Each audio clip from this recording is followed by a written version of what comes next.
Hey there, welcome back to the channel. I'm Lauren Crawford.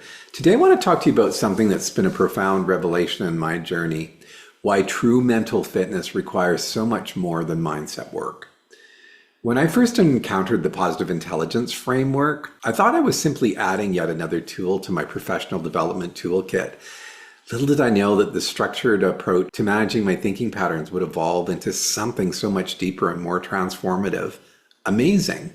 If you're in midlife, like many in our community, you might recognize that restless feeling, that sense that something is missing despite checking all the boxes of conventional success. And that's what we're going to unpack today. So let's look at this midlife wake-up call. When we experience midlife angst, it's not a crisis, it's really a wake-up call. It's our deeper self saying, stop sleepwalking, stop going through the motions. There's more to this life than the predictable, uninspired routine you might be living. The challenge is that our brain's amygdala, that's that primitive part that constantly keeps scanning for threats. Well, it treats any deviation from the familiar as a threat, as dangerous.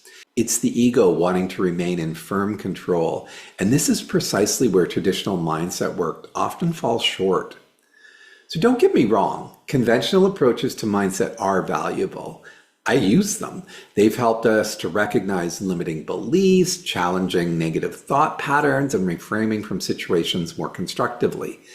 I've used these techniques for years, and I've taught them to countless clients. But through both my personal journey and working with other professionals in midlife, I've discovered three critical limitations to this approach. Let's look at limitation number one, staying in the head. The first limitation is that traditional mindset work is primarily in the head. It's cognitive, it's analytical, and rational. And what I've observed is that the lower mind or ego will always choose the path of least resistance. It craves the familiar because familiarity is equal to safety in our primitive brain wiring, and it wants that. But the familiar is precisely the problem. Let me say something that might be uncomfortable. Comfort is the killer of all change. I remember working with a client, I'll call him Michael, who had mastered all the mindset techniques.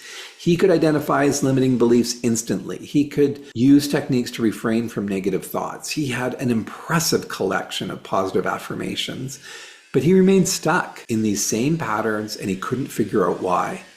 When I asked him where he felt these thoughts in his body, he looked at me blankly. He had no idea what I was asking him. When I asked what this deeper wisdom was telling him about his career path, he immediately retreated to some analysis and the pros and cons list. You see, Michael was trapped in his head because traditional mindset had kept him there, analyzing, but not truly transforming. Limitation number two is neglecting embodied intelligence. Traditional approaches neglect this second limitation. Your body holds incredible intelligence. Those gut feelings, those energetic responses, and physical sensations even, those aren't random. That's a sophisticated information system within you that's trying to communicate what your rational mind often misses or frankly dismisses. Think about the last time you made a decision that looked absolutely perfect on paper, but something felt wrong. Something inside said no. Maybe it was about accepting a promotion. Maybe it was staying in a relationship or pursuing a particular strategy. Your mind said yes, but your body was sending warning signals of some sort. Research in neuroscience has revealed we have neural networks, not just in our brains, but throughout our bodies, particularly in the heart region and the gut region. These are not metaphors. These are literal information processing systems and centers that influence our decision-making. When we ignore these signals in favor of the purely cognitive, we're cutting ourselves off from a rich source of intelligence within us. So let's explore limitation number three, the disconnect from vital intelligence. This third limitation goes even deeper.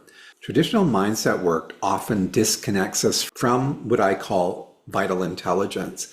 That soul level knowing that transcends both rational thought and body sensations. Throughout my life, I've had a strong sense about certain things. a deeper knowing that logically didn't make sense, but I trusted it anyway. I bet you've had some of those experiences too. These aren't just hunches, they're glimpses of our vital intelligence at work. In my own career, there was a moment when everything really looked perfect on paper. I'd landed that dream job. I'd achieved what I thought was success, the position, the recognition, even the compensation.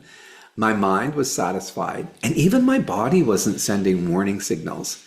But there was this quiet, persistent knowing that I wasn't fulfilling my purpose. It wasn't logical, it certainly wasn't physical, it was actually much deeper. And ignoring that voice led to what looked like success, but felt like emptiness. This inner wisdom becomes increasingly important and valuable in midlife when external markers of success, well, they're no longer providing the fulfillment that they once did. It's the integration that changes everything. What I love about the positive intelligence framework is that it creates a foundation for a deeper integration that addresses all three dimensions. The PQ reps and the saboteur intercepting techniques aren't just cognitive exercises. They are pattern interrupts that create space for your authentic self to emerge. They engage not just your mind, but your body and your deeper knowing as well. True mental fitness is not just cognitive. It's the integration of body, mind, and that deeper knowing. When these three align, transformation isn't just something you do, it's something you become. Think of it like this. Your thinking patterns are like the steering wheel. They're determining the direction. Your embodied wisdom is like the engine, providing energy and momentum. Your vital intelligence is like the GPS. It's ensuring that you're headed towards the authentic destination. Traditional approaches focus almost exclusively on the steering wheel. But what good is a perfectly functioning steering wheel when the engine is sputtering or the GPS isn't connected? This three-dimensional approach to mental fitness has profoundly changed my life and the lives of the professionals I work with. It's especially powerful at midlife when many of us are sensing there's something more, but we can't quite articulate what's missing. I worked with a senior executive who had mastered the cognitive aspects of leadership, but was still disconnected from his work.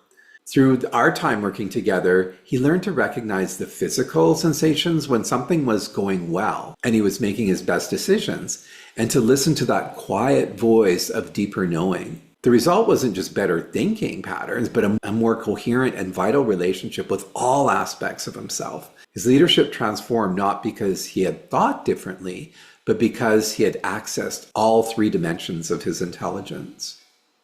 My January 2026 mental fitness cohort is specifically designed to help midlife professionals access this integration.